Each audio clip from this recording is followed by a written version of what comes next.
Buông còn high school branch giải te ho thì giờ ho này chỗ này ho đó nữa anh hi mình lúc cả tu lúc bản thân thì ngã anh suy lằng lại được chỗ nín buông xa lại gì cũng lại al xa lại buông xa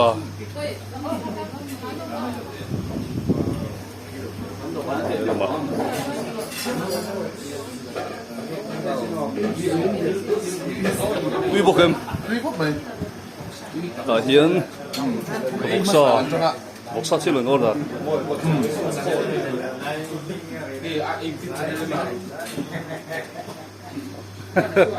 cái mẹ nó đi say mẹ lông gì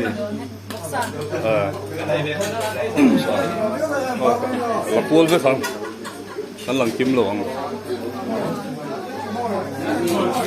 thế là mà hắn đủ lát thế vùng còn high school branch cái trip in đủ lát thế này là South Vector branch tuy đông lắm mày bảy phát tuy đông đi thôi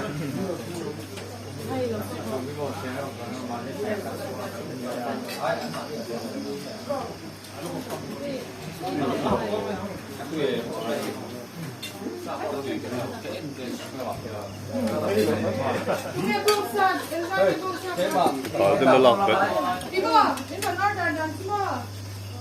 Bông sa là copy không em? Bông sa số để asa phần hình tiếng đâu không bị đau nào anh đi. Sao để cần sốt sao thế không? Bốc xa lâu mày. Thao bằng gì ngon? Là nó bốc xa lâu mày có thể đủ vẻ không? Vịt thế. Amma sabbe ra soin dave du lo re. Min tim. E cho ro. Are so.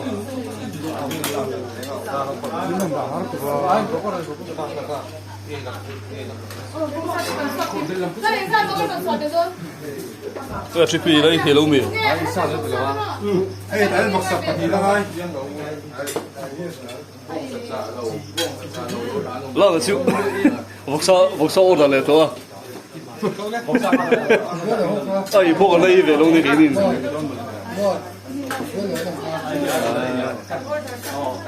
Tiền thì không không mấy. Amma sao biết số anh mà nó đã về lâu. Món đi cây đấy. Ai biết cái gì cả? Ai biết. Anh đi biết mấy. Không thể hai lỗ luôn nè. Alo mình là lỗ thì hai không? Nó sẽ không lỗ. Đi tùy đón khóc này.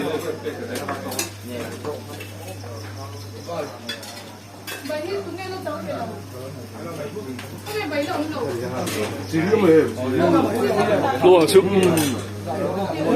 Hoa là cô súng có đi nặng lỗ lẽ vậy khu. Là bát bộ là bát lỗ.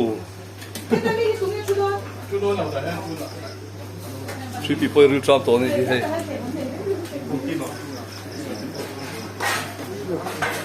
Amma saber khan nung dara min da. Ke mani kha alpha le omega ta kan ne. Hey. Anh chú cháu cho phụ nó trắng lâu.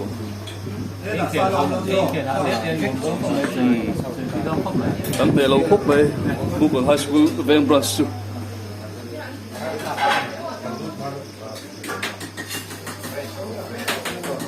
Dân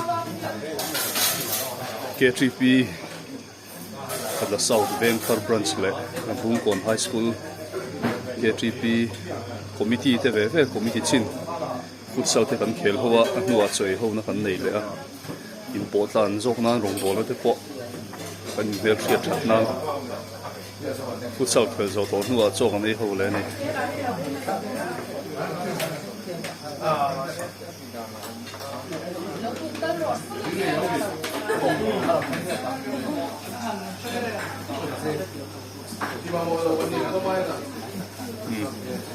e ve tong o lo theng ve thek tong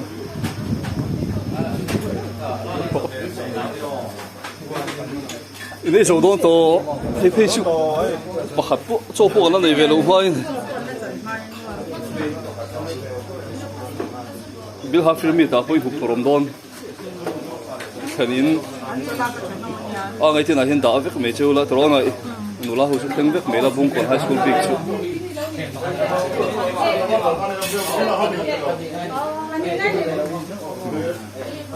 kan cái này hiện đại về thấy lắm lâu anh đã về anh này tuổi là tên về ta cái này kun bị mồm tập còn mang kan rong bol ho na pon na lop pui ngai kan dei sei ani